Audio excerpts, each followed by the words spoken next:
Fala um pouquinho pra gente nesse fracionamento alimentar, porque isso Boa. também é uma coisa que o pessoal, né? Legal. Não, mas se eu fizer 3 refeições por dia eu emagreço. Verdade, emagrece. Tá.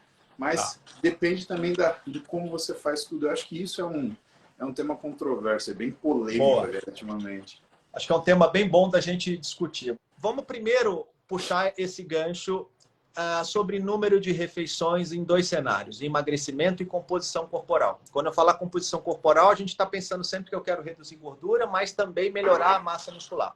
Emagrecimento, eu estou simplesmente pensando em baixar meu peso e emagrecer e ponto final. E aí tem estudos que comparam assim, eu ingeri a mesma quantidade de calorias, tem lá 2 dietas de 1.900 calorias, tá? Um grupo fez 6 refeições e o outro grupo fez 2 refeições. Qual o grupo que emagreceu mais? Os 2 grupos emagreceram da mesma forma, na mesma quantidade. Estamos falando de simplesmente peso corporal. Ou seja, a distribuição calórica ela é soberana. Seja eu consumir em 6 refeições ou em 2 refeições. Tá? Não houve diferença. Além disso, mas se eu comer em mais refeições, eu tenho mais efeito térmico, eu gasto mais energia, o meu metabolismo fica mais acelerado, mais incrementado? Não. A gente falava isso há anos atrás. Não, fracione mais para você aumentar o seu gasto energético. Não. O que determina o gasto energético é o montante calórico. Ou seja, de 2 a 6 refeições, se a ingestão calórica for a mesma, nós vamos ter ali o mesmo processo de emagrecimento. Agora, atenção. Esses mesmos trabalhos, tiveram 2 bem específicos, avaliaram a sinalização de síntese e viram que os indivíduos que fracionaram mais esse teor calórico, no processo de sinalização de emagrecimento foi parecido. Mas quem fracionou mais, a tendência de sinalização de síntese foi maior, e para os indivíduos que consumiram menos refeições, a sinalização foi negativa. Opa, então peraí. Se eu quero só emagrecer, cara, eu vou bater 1.900 calorias por dia. Não estou dizendo que é 1.900, estou dizendo no caso do estudo. Se eu for fazer uma refeição ou 5, não importa, eu vou emagrecer. Mas eu quero olhar para o meu músculo. Se eu quero olhar para o meu músculo, eu preciso ter um pulso de aminoácidos na corrente sanguínea para eu minimizar ou mitigar esses processos de degradação e otimizar o processo de sinalização de síntese. E aí o Paulo citou o estudo do José Areta, que junto com a Burke, o Phillips, enfim, que diz o seguinte, olha, fiz um treino, esses caras consumiram 1,5 gramas de proteína no estudo e depois foi dado 80 gramas de proteína após o esforço físico. Fracionaram 40 gramas, como eu falo, 2 doses de 40, ou 4 doses, 80, fizeram 20 gramas dividido em 3 doses, 4 doses de 20, ou fizeram 8 doses de 10. E falaram assim, olha, os 3 grupos tiveram síntese proteica. Os 3 grupos tiveram aumento de síntese proteica. Mas o grupo que fracionou de 3 em 3 horas teve uma otimização maior dessa síntese. E aí é onde um outro trabalho mostra que fazer o fracionamento da proteína pode aumentar a síntese proteica em torno de 25%. Então, o que eu quero? Vamos aqui fazer uma hierarquia, gente. O primeiro ponto que a gente precisa entender é que eu preciso bater a quantidade de proteína total. Então, esquece esse negócio de achar que você vai tomar só a proteína depois do treino, que fez a sinalização de síntese, que tá bom. Então, primeiro ponto, é muito mais importante você olhar para a sua proteína nas refeições do que essa proteína que você está consumindo depois do treino. Isso é muito mais importante. O macro é soberano sobre o micro. Atenção a isso. O macro é soberano sobre o micro.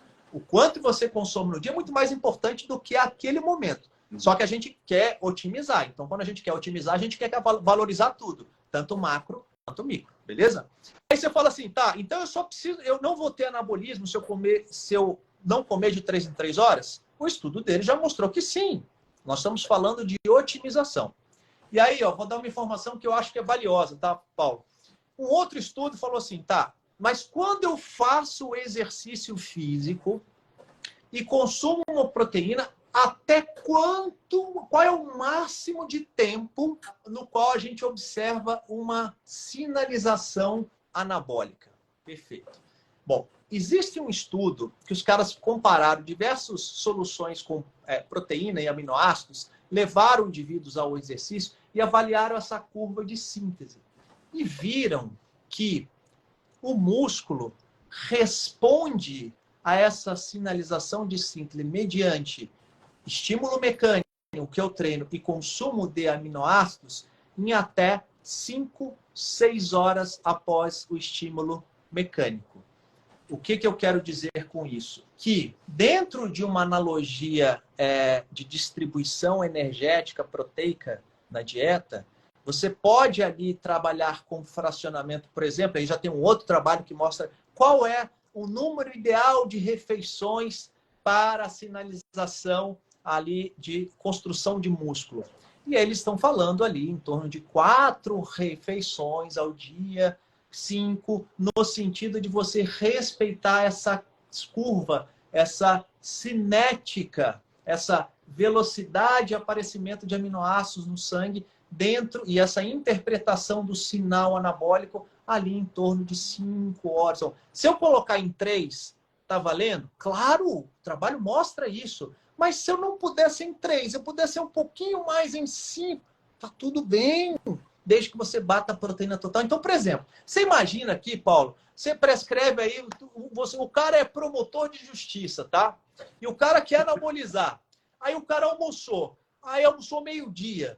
Aí 3 horas da tarde o cara tá no meio de uma audiência.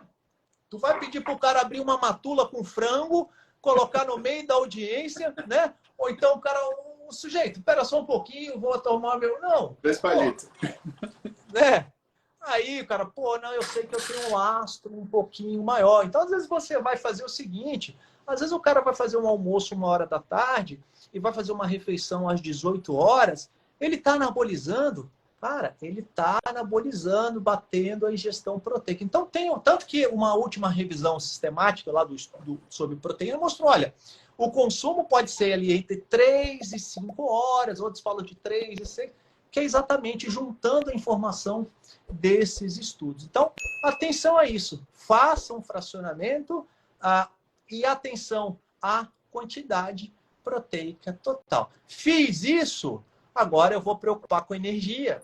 Como é que eu preciso distribuir a minha energia? Ponto. Eu posso botar essa energia junto com essa proteína, eu posso colocar essa energia em outro momento que eu sinta um pouco mais de fome, eu posso colocar essa energia no meu maior momento de densidade de gasto metabólico, que é o exercício físico, e aí a gente vai brincando com essa distribuição da energia. Então, o fracionamento, eu diria assim, primeiro ponto, soberano, ingestão proteica total. Segundo ponto, o fracionamento no mínimo nas principais refeições. Terceiro ponto, começo então a fazer um fracionamento mais estratégico a depender, né, do momento que eu estou ali vivenciando no esporte.